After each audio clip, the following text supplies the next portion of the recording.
Hi everyone, welcome back to our Histo-PH family, where forgotten Filipino history finally comes alive.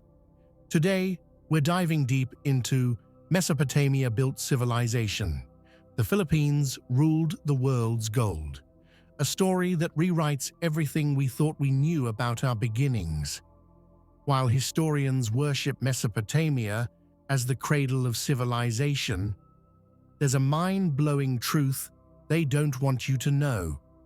Ancient Filipinos were creating gold masterpieces so advanced that even modern jewelers can't replicate them. We're talking about a civilization that made Mesopotamia's bronze look primitive. This isn't alternative history. This is the suppressed story of the Butuan Gold Empire, and it's about to shatter everything you thought you knew about ancient civilizations. The Mesopotamian illusion. For over a century, we've been fed the same narrative. Mesopotamia invented civilization, writing, cities, the wheel, agriculture, all born between the Tigris and Euphrates rivers around 3500 BCE. The Sumerians, Babylonians, and Assyrians built ziggurats, created cuneiform, and established the first legal codes. Impressive, right? But here's what they don't tell you. Mesopotamia's greatest achievements were built on mud bricks and bronze. Their most precious artifacts, mostly stone and clay. Gold was rare, reserved for kings, and their metalworking was relatively basic compared to what was happening on the other side of the world. The Philippine Revelation. Fast forward to 1917, when Biringan Beeswax, a Manobo woman, was digging for potatoes near the Surigao River in Butuan, Philippines. She struck something hard. What she unearthed would rewrite history, or at least it should have. It was a golden Kali statue weighing over 4 pounds of pure gold. Not just any gold. This was a masterpiece depicting a Hindu goddess with intricate details that suggested an advanced understanding of metallurgy, religion, and art. But this was just the beginning. Over the next decades, more discoveries emerged from Butuan and across the Philippine archipelago. We're talking about entire treasure troves, the Surigao treasure, the Taban Caves gold artifacts, and most spectacularly, hundreds of gold death masks, sashes, necklaces, and ornaments that date back to as early as the 10th century CE, with some evidence suggesting even earlier origins. If you're amazed by our ancestors' story, Mesopotamia-built civilization, the Philippines ruled the world's gold, help us hit our 500-like goal. Drop a comment about your favorite fact and subscribe to join the Histo-PH family. And don't forget to hype this video. The golden evidence. The Butuan gold artifacts aren't just beautiful, they're technologically sophisticated. Ancient Filipino goldsmiths mastered techniques that Mesopotamian metalworkers never achieved. Gold granulations so fine that individual grains are smaller than poppy seeds, requiring temperatures and precision that modern jewelers struggle to replicate without contemporary tools.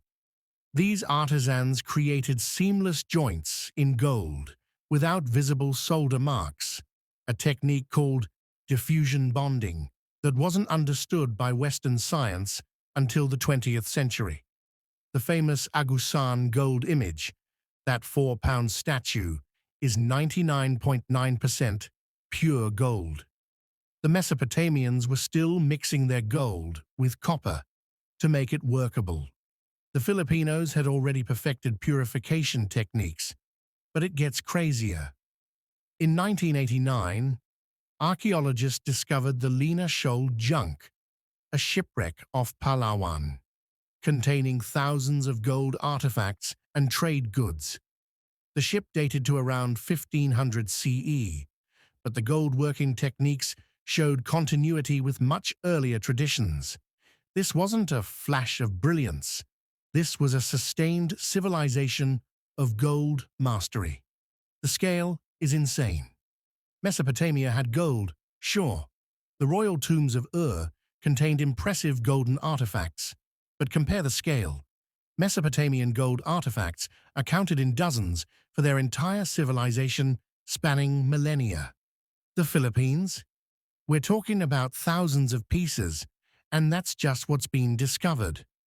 Most of the archipelago remains unexcavated.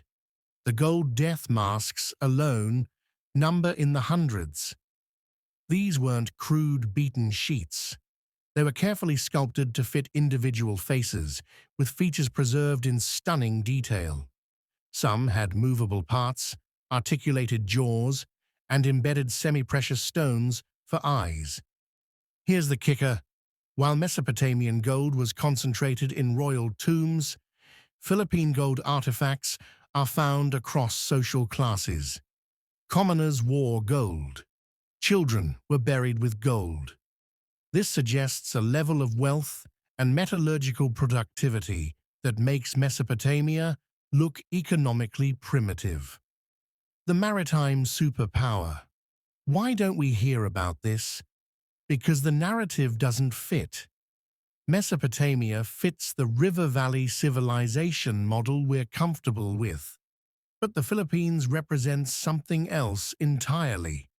A maritime civilization that contradicts Western historical frameworks. Ancient Filipinos weren't farmers building mud brick cities. They were ocean-going traders who dominated Southeast Asian waters 1,000 years before Magellan discovered them. The Balangay boats found in Butuan are ocean-worthy vessels that could carry tons of cargo across open seas. These weren't primitive canoes. They were sophisticated ships with advanced navigation and construction techniques. The gold wasn't mined locally. Chemical analysis shows it came from various sources, some from Mindanao, some from Borneo, some from mainland Asia. This means ancient Filipinos had extensive trade networks spanning thousands of miles, exchanging gold, ceramics, and precious goods with China, India, Arabia, and beyond. Chinese records from the Song dynasty mention Ma'i, likely referring to Mindoro as a major trading partner rich in gold. Arab traders spoke of the islands of gold in their sailing guides. The Philippines wasn't isolated. It was a central hub in a vast trading network that connected half the world. The technology gap.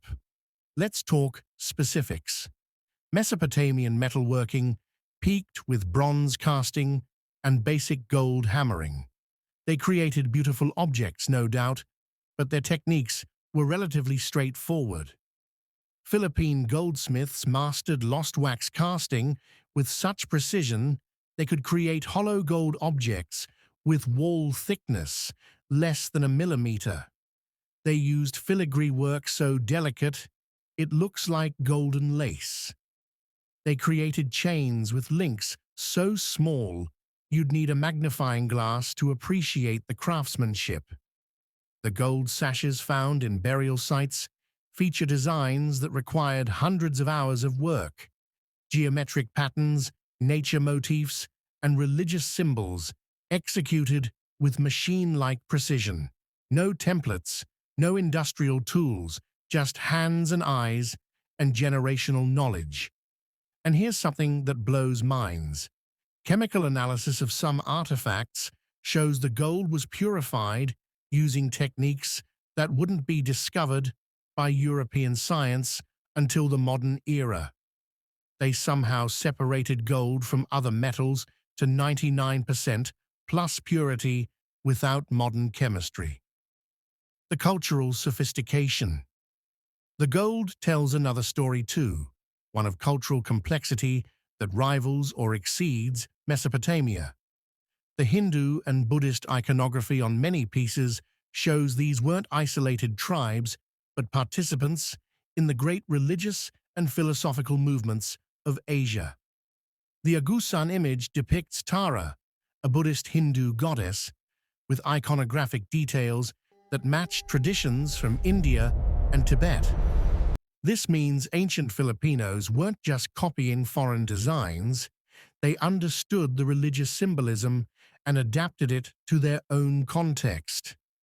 Burial practices revealed through archaeology show elaborate rituals involving gold offerings, suggesting complex beliefs about the afterlife. Social stratification is evident, but unlike Mesopotamia's rigid hierarchies, the distribution of gold suggests a more egalitarian wealth distribution among the upper classes. Why the silence? So why isn't this front and center in world history classes?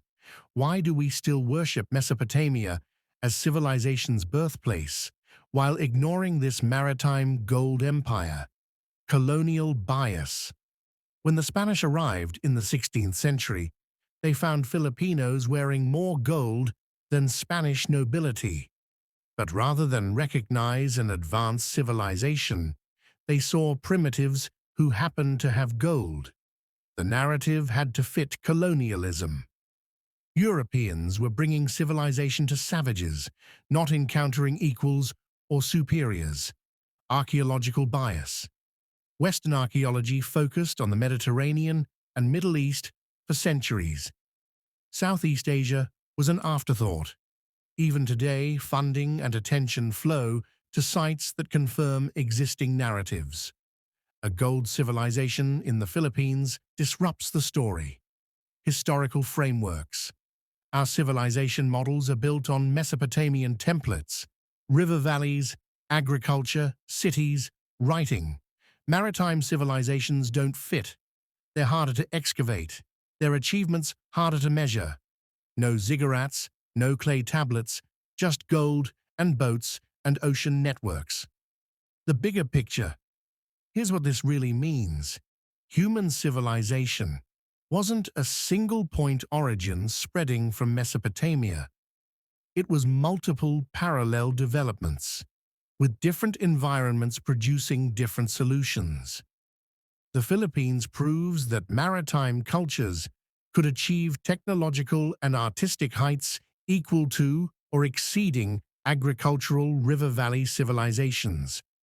The gold represents not just wealth, but knowledge, metallurgical science, artistic vision, trade networks, cultural sophistication, and social organization